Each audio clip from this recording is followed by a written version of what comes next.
Bonjour, dans cette vidéo, je vais continuer le cours sur continuité et limite. Et spécialement, je vais traiter fonction réciproque d'une fonction continue strictement monotone. Donc, ce cours est destiné aux élèves de deuxième année sciences physiques, français arabe, deuxième année SPC, et même aussi les sciences physiques option anglaise. Et tous les élèves, bien sûr, qui ont la notion de continuité. Fonction réciproque des fonctions continues strictement monotones. On va donner le théorème de la fonction réciproque. On sait la fonction directe d'un ensemble de départ vers un ensemble d'arrivée qui a tout x associé y égale à f de x. Et maintenant, on va essayer de parler de l'existence d'une fonction réciproque qui va lier l'image avec l'antécédent et l'ensemble de départ, ce sera l'ensemble d'arrivée de la fonction f, et l'ensemble d'arrivée de f-1, ça soit l'ensemble de départ de f. Quelles sont les conditions? Si f est continu, la continuité est nécessaire, est strictement monotone sur un intervalle i, alors f admet une fonction réciproque f-1 définie sur l'intervalle j qui est égal à f de i. Et l'intervalle j, normalement sa nature, c'est parfaitement défini par le tableau que j'ai déjà donné, l'image d'un intervalle par une fonction continue strictement monotone. Donc, je cite le théorème, toute fonction continue strictement monotone sur un intervalle i admet une fonction réciproque f-1 définie sur un intervalle j qui est égal à f de i. Donc, il y a trois choses qui sont demandées dans les exercices. La continuité et la stricte monotonie, ça prouve l'existence d'une fonction réciproque f-1 et on vous demande de déterminer l'intervalle j qui est f de i. Et voilà le schéma de ma fonction réciproque f-1 en se basant sur le schéma de ma fonction f. Ma fonction f, il est de i vers j, qui est tout x associé y égale à f de x. Voilà. f-1, il est de j vers i, pour renverser l'ensemble d'arrivée, l'ensemble de départ, l'ensemble d'arrivée. Donc, de j vers i, qui est tout y associé x. Ici, y, c'est f de x. Mais c'est x, c'est en fonction de y, ça veut dire c'est f-1 de y. Voilà. Donc, pour déterminer l'expression de ma fonction réciproque f-1, tu dois partir de y égale à f de x avec x appartenant à y appartenant à j, et tu essaies d'écrire x en fonction de y, et cette fonction c'est f-1 de y. Quelles sont les propriétés immédiates de fonction réciproque? Y égale à f de x, il y a équivalence. Y égale à f de x, x appartenant à i équivalent, x égale à f-1 de y, y appartenant à j. On peut partir de ce qu'on sait, y en fonction de x, et par équivalence, on aboutit à x en fonction de y.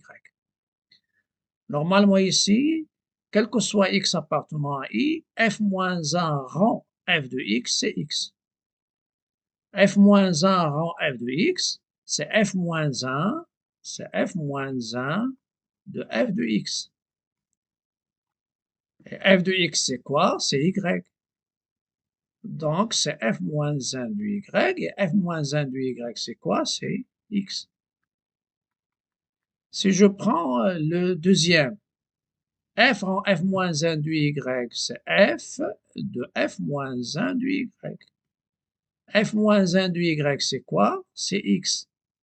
Et quel est f de x? C'est y. Ça, c'est une propriété, ce sont des propriétés de f-1 rang f. Donc, si je fais la composée de f-1 rang f, soit elle donne l'identité sur l'intervalle I, ou bien l'identité sur l'intervalle J. Donc, f rend f moins 1 de x, c'est x. Et maintenant, je vais traiter un exercice. Donc, avant de prendre un exercice, vous avez f moins 1 rend f le premier, c'est l'application identique dans l'intervalle I, mais f rend f moins 1, c'est l'application identique de l'intervalle J. Un exercice d'application, soit f, la fonction définie sur R moins 2, le dénominateur x plus 2 différent de 2, différent de 0, ça donne x différent de moins 2, f de x, c'est 2x moins 1 sur x plus 2. Deux questions. La première, montrer que J, la restriction de f sur l'intervalle I, admet une fonction réciproque g moins 1 définie sur un intervalle J A qu'on doit déterminer. Et après, déterminer g moins 1 de y pour tout y de G. Et je donne ici ce que ça veut dire restriction. La fonction f, il est définie sur l'intervalle moins l'infini 2, parce que ça, on l'écrit sous forme d'union de deux intervalles. Donc, moins l'infini moins 2 over, union moins 2 plus l'infini.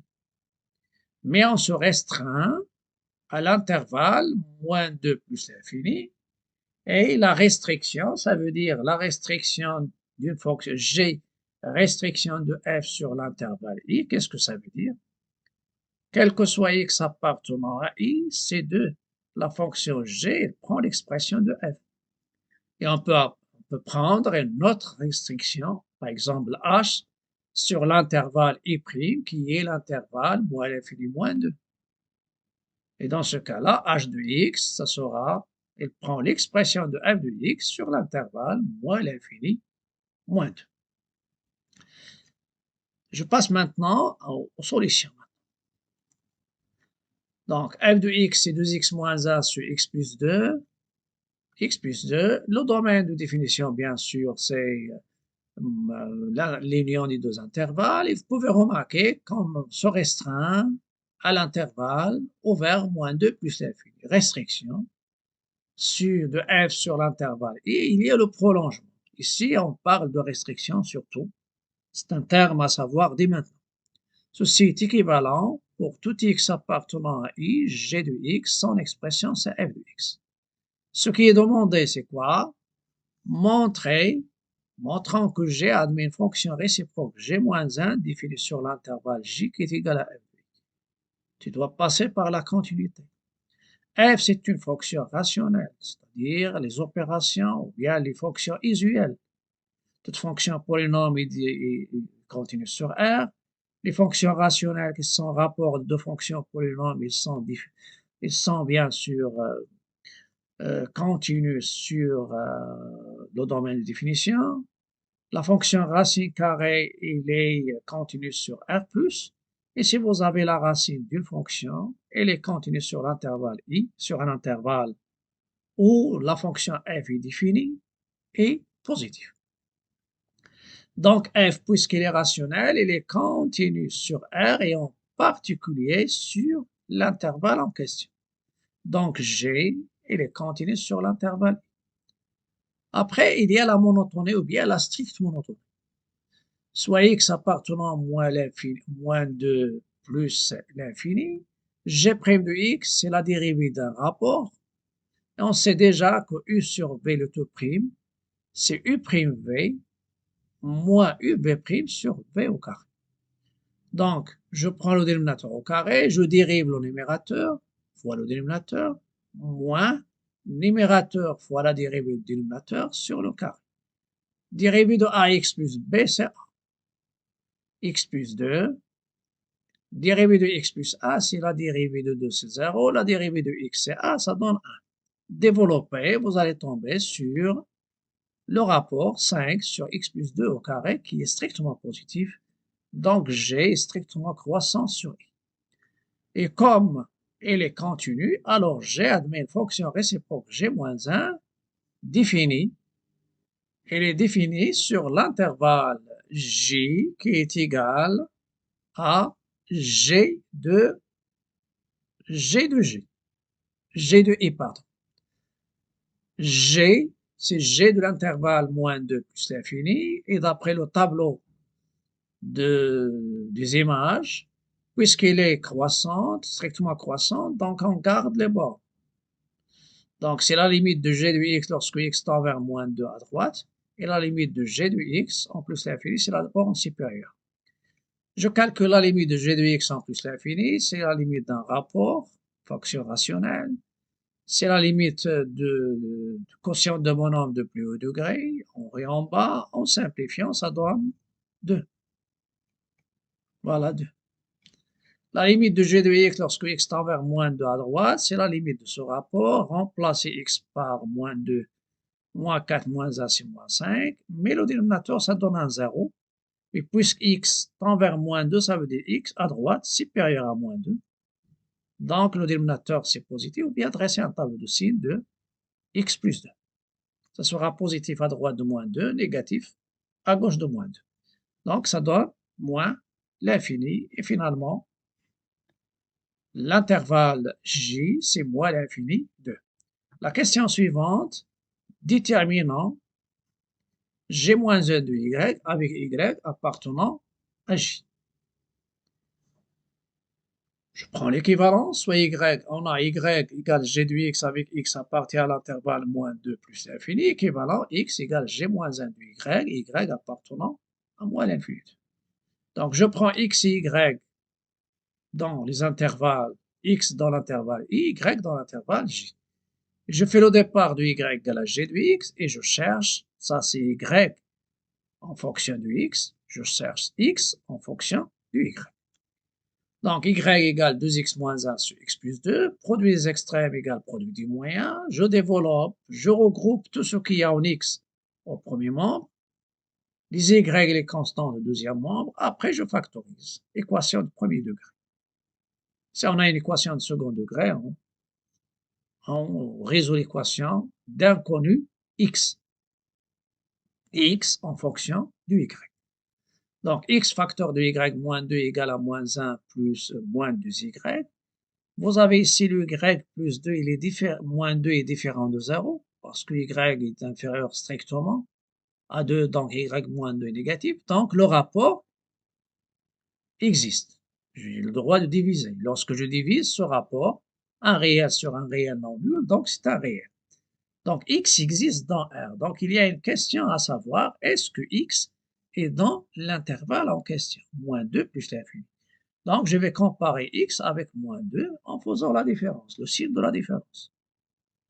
Donc, X moins 2, moins 2, je remplace X par moins 1 moins 2Y sur Y moins 2, plus 2, je réduis au même dénominateur, ça donne moins 1 moins 2Y, plus 2Y moins 4. Donc, j'ai changé normalement ici, il y a moins 4, moins 4. Finalement, en simplifiant, ça donne moins 5, donc ça ne change rien, ça, heureusement. Ça donne négatif sur négatif, donc c'est positif. Donc, x est supérieur à moins 2. X, il appartient bien à l'intervalle qui est x, il appartient à l'intervalle i. Voilà. D'où, pour tout y appartenant moins l'infini 2 qui est j, g moins 1 de y, c'est moins 1 moins 2y sur y moins 2. Ça, c'est l'expression de g moins 1. Vous pouvez aussi, si on vous demande dans un exercice x' g-1 de x, tu trouves g-1 de y et tu remplaces y avec x. Y avec x en gardant l'intervalle où il appartient à y, qui est l'intervalle j.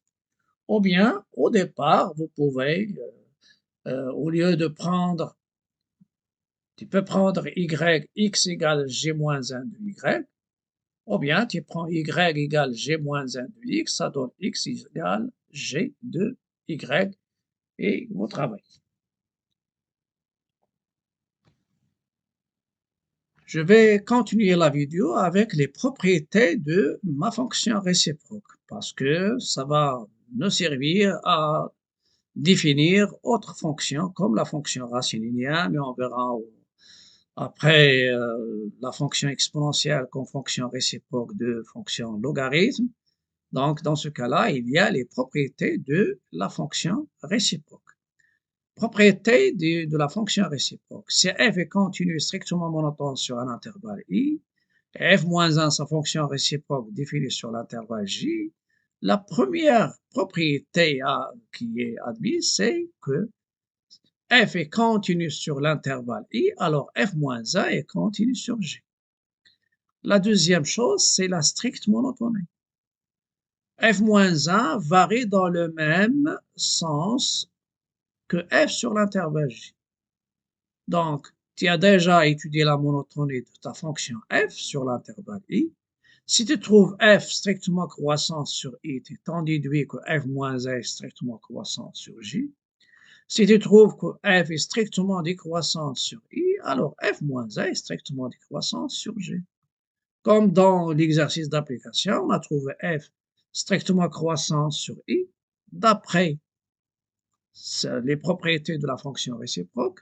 Je dis donc f ou g strictement décroissante sur l'intervalle i, donc g moins 1 est strictement croissante. Je répète, j strictement croissante sur l'intervalle i, donc g moins 1 est strictement croissant sur l'intervalle j. Il y a autre propriété, on a déjà étudié une fonction pour tracer sa courbe. La courbe d'une fonction générale, normalement, lorsque je m'intéresse à la restriction à un intervalle bien déterminé, je peux prendre la courbe de la fonction g, en général je parle de f-1, et quelle est la technique à utiliser pour en déduire la courbe de la fonction réciproque. Qu'est-ce qu'il dit le théorème? CF et CF-1 sont symétriques par rapport à la première bisectrice dans un repère orthonormé. Et normalement, cette première bisectrice, c'est-à-dire la symétrie par rapport à la première bisectrice, elle transforme le point M de coordonnées x, y et le transforme au point M' de coordonnées y, x.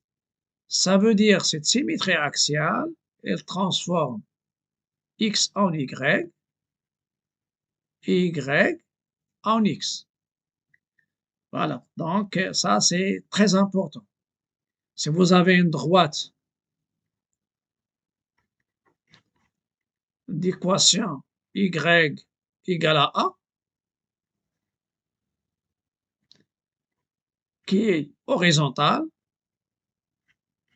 elle se transforme en une droite x égale à a, qui est verticale et inversement. Et si vous avez un point de coordonnées, par exemple xa, ya, il se transforme au point A' de coordonnées ya, xa. En se basant sur ce genre de symétrie, parce qu'une courbe, on la trace comme le cas qu'on a ici, vous avez déjà ça, c'est C de F. Et celle-ci, c'est C, F, moins 1. Et ça, c'est la première bisectrice. Et ça, c'est un point d'intersection, donc c'est un point commun entre les deux. Ça, c'est l'axe des abscisses, l'axe des ordonnées. Si je prends ce point-là, par exemple, ce point-là, il est de coordonnées 4, 2. Quel est son symétrique? Son symétrique, c'est ce point-là, qui est 2, 4. Donc, si je prends ce point-là, je le nomme A.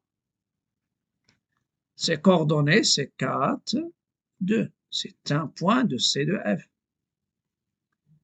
Le point A' qui appartient à CF-1, c'est 2, 4. Il appartient à CF-1. C'est ça le point A'. L'origine, c'est un point, ça c'est un point commun. Et bien sûr, ici, d'après ce que je vois ici, d'après celle-ci, la courbe, il admet une branche parabolique dirigée par les x positifs. CF-1, il va admettre une branche parabolique dirigée par l'axe des y. Parce que l'axe des abscisses, quelle est son équation? Y égale à 0. Et l'axe, il se transforme demi-axe d'équation x égale à 0, c'est l'axe des ordonnées, x ici positif, y positif. Donc, ce sont des moyens qu'on va les utiliser pour en déduire la courbe de la fonction réciproque à partir de la courbe C de f. À bientôt et à la prochaine vidéo. N'oubliez pas de liker, partager et commenter.